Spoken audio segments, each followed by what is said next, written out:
अखंड ज्योति अगस्त 2021। ग्लानि और हीनता से कुछ ऐसे उभरे। सामाजिक जीवन में ग्लानि, भय एवं हीनता तथा इनसे उत्पन्न उद्वेग के भाव ऐसे भंवर के समान हैं जो व्यक्ति की क्षमताओं को कुंद कर देते हैं। साथ ही ये मिलकर जीवन को असहज एवं असामान्य बना देते हैं, जिनसे व्यक्ति का सामाजिक एवं पेशेवर जीवन प्रभावित होता है। साथ ही व्यक्ति गहरे तनाव अवसाद में जीने के लिए अभिशप्त भी होता है। इनसे जितना जल्दी उबर सके उतना ही व्यक्तित्व के उत्कर्ष की दृष्टि से अभिष्ट रहता है। लेकिन यदि ये स्वभाव के अंग बन चुके हैं तो कार्य थोड़ा समय साध्य हो जाता है। ऐसे में धैर्य एवं सूझ भरे दृढ़ कदमों के साथ ही इनसे पार पाया जा सकता है। इसके लिए आवश्यक होता है कि पहले अपने नकारात्मक आत्मसंवाद को समझे व स्वयं को स्वीकार करें। इससे जितना जल्दी व दृढ़ता से निपटा जाए उतना ही उत्तम रहता है।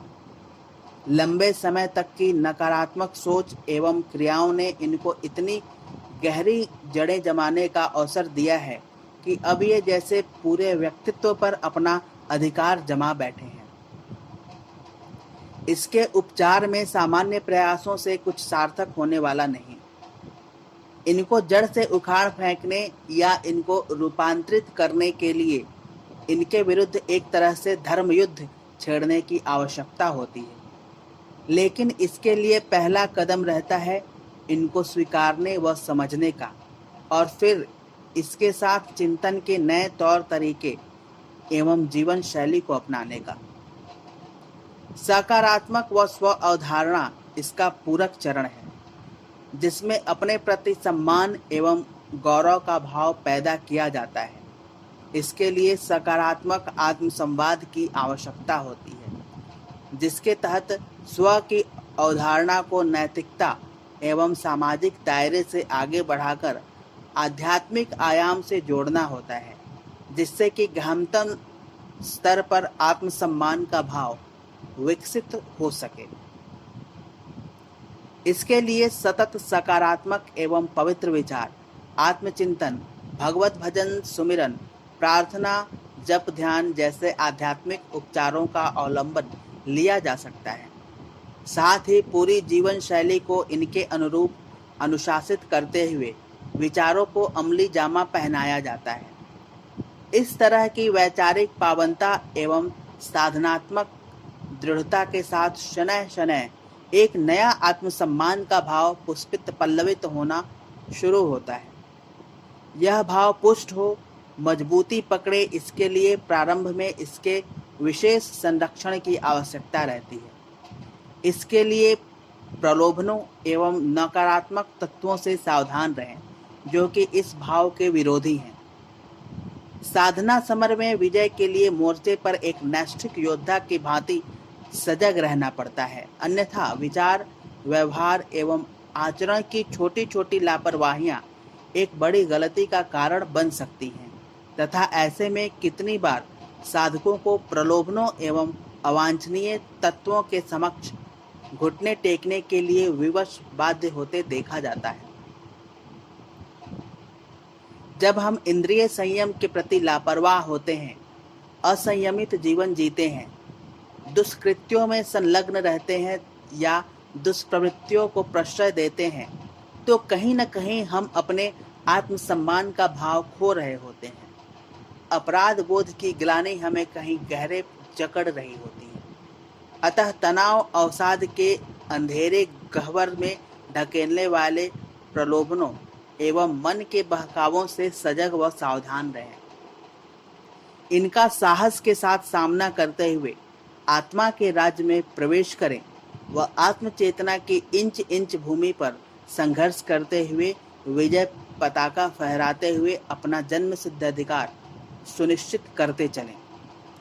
इसी के साथ व्यक्ति मनोनिग्रह एवं स्व प्रबंधन के सोपानों को पार करता हुआ छोटी छोटी विजय के साथ अपने नकारात्मक विचारों एवं हीन भावों से बाहर निकलता है।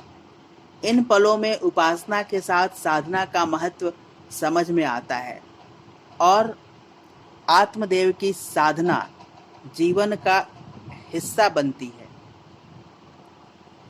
इसी के साथ अपने कार्य क्षेत्र में विषय की जानकारी एवं पकड़ के साथ आत्मविश्वास का भाव भी विकसित होता है। मन की क्षमताओं एवं जीवन की दक्षताओं के स्वाभाविक विकास के साथ एक नया आत्मविश्वास जगता है।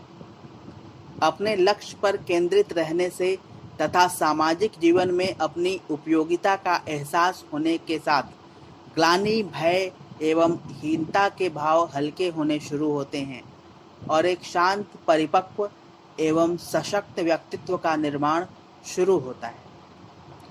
यहाँ नित्य कुछ पल आत्मचिंतन के साथ ध्यान के क्षण इस संदर्भ में महत्वपूर्ण हो जाते हैं, जिससे कि ध्यान की गहराइयों में अंतःकरण की जटिल ग्रंथियों का भेदन करते हुए इन्हें समाधान की ओर प्रवृत्त किया जा सके। इन पलों में इष्ट के समक्ष एक शिशु के समान अपने जीवन सत्य के साथ खड़े होकर अपनी तमाम तरह की क्षुद्रता, मलिनता, दुर्बलता, अच्छाई, बुराई सब कुछ साझा करते हुए स्वयं को अर्पित करने के भाव के साथ ग्रंथियां हल्की पड़ती हैं। प्रार्थना के इन पलों में हर श्वास में अपने इष्ट आराध्य से संवाद तथा सद्गुरु की शरण में जाना भी एक अचूक उपाय रहता है।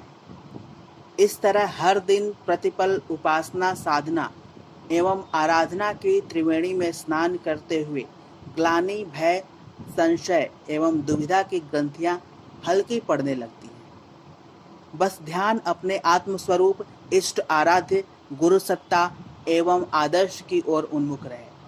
ऐसा होने पर एक नए उत्साह, ऊर्जा एवं विश्वास के साथ जीवन आप्लावित होने लगेगा। इसके लिए आवश्यकता बस एक साहसिक प्रयास की रहती है।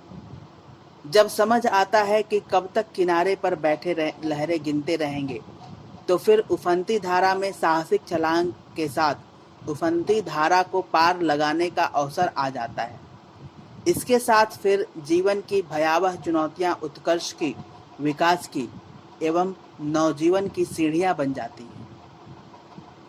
समाप्त।